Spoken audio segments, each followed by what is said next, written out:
এবং এই গণঅভ্যুত্থানের পরে বিভিন্ন সময় এটা নিয়ে বিভিন্ন পর্যায় থেকে আলোচনা আমরা শুনেছি। আজকেও নাহিদ ইসলাম একটা অনুষ্ঠানে 111-এর আশঙ্কার কথা বলছিলেন। আসলে এখনকার প্রেক্ষাপটে 111-এর মতন ঘটনা ঘটার সম্ভাবনা কতটুকু বলে আপনি মনে করেন?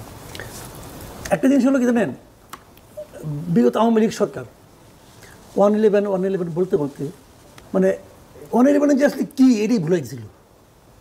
আসলে 111 কি হয়েছিল বলুন তো? বিএনপি একটা নকশা ঠিক করছিল 22শে জানুয়ারি তাতে ইলেকশন করবে, যে ইলেকশনে ইয়াজউদ্দিন আহমেদ প্রেসিডেন্ট, ইয়াজউদ্দিন আহমেদের প্রধান উপদেষ্টা, নানা ক্যারিকেচার করে তারা একটা সেট করছিল এবং তাদের পছন্দ নিয়ে একটা উপদেষ্টা মণ্ডলী করছিল। সেই ইলেকশনটা হওয়ার ক্ষেত্রে আর্মি বাধা দিছে। ব্যাপারটা কিন্তু ক্লিয়ার অ্যান্ড সিম্পল। বাধা দেওয়ার পরে সেখানে আওয়ামী লীগ বলছে যে এক পর্যায়ে বলছে যে এটা আমাদেরই আন্দোলনের ফসল, এবং তারা এই কথাও বলছে এরা যা কিছু করবে সব কিছুকে আমরা বৈধতা দিব। এটা কিন্তু আওয়ামী লীগ বলছে, শেখ হাসিনা বলছে।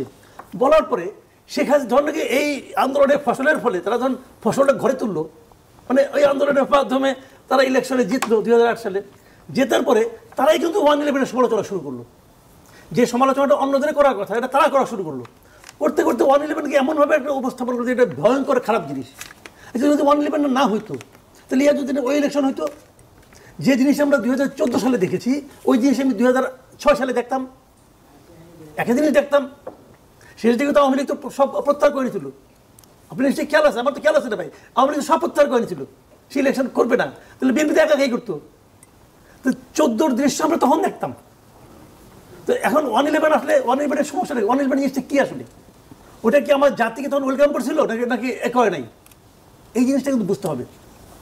কাজে এরা বলতেই পারে না এই ইসলাম 111-এর সময় তার বয়স কত ছিল, তারা কিন্তু শুনেছে।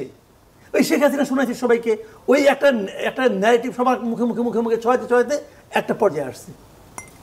কাজেই মানে 111টা মানেই যে একটা ভয়ঙ্কর খারাপ জিনিস সেটা কিন্তু আমি মনে করি না পার্সোনালি, কারণ যেটা হতে যাচ্ছিল তার চেয়ে অনেক বেটার ছিল। তো এখন এই সময়টা কী হবে? তারা এই ভয়টা দেখাচ্ছে কেন, এই জুজুর ভয়টা দেখাচ্ছে কেন? আর্মি কি বলছে এ পর্যন্ত? আর্মির কোনো কথায় আপনি শুনছেন যে আর্মি খুব উৎসাহী আসার জন্য? আর্মি বারবার বলছে আপনি ইলেকশন স্বাভাবিক ইলেকশন হবে। সরকার প্রধান যিনি আছেন তিনিও বারবার বলছেন যে ফেব্রুয়ারিতে ইলেকশন হবে। তো ইলেকশন তো ক্লিয়ার অ্যান্ড সিম্পল, ইলেকশন হচ্ছে ফেব্রুয়ারিতে। এখন একটা জিনিস সমস্যা, সেই জিনিসটা কি, যার সঙ্গে আলাপ হয় না, দেখা হয় কোথাও এক জায়গায়, প্রথমে জিজ্ঞাসা করে ভাই ইলেকশন কি হবে? তো আমি বলি ইলেকশন হবে না, আপনি ভাবছেন কেন? আজকে অবশ্য নাসিরউদ্দিন পাটোয়ারি বলেছেন যে ফেব্রুয়ারিতে ইলেকশন হতে পারবে না।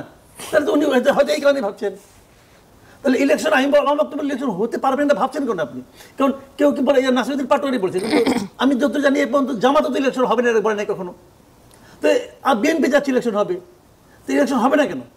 তো এখন এই যে একটা এনভায়রনমেন্ট ক্রিয়েট করা, ইলেকশন হওয়া যাবে না, আমার কথা শুনতে হবে, আমাকে বিজয়ী ঘোষণা করতে হবে না, ইলেকশন হবে না, এই যে আবদারগুলো, এই আবদারগুলো আমারটা না শুনলে পরে ইলেকশন হলে 111 হবে, অমুক হবে, তমুক হবে, এগুলি আসলে হলো জানেন খুবই মানে আপনার মানে অপরিণত রাজনীতি। এগুলো আমি মনে করি এখানে কোনো মানে আমি মনে করি কোনো গভীরতা নেই, এই সমস্ত মানে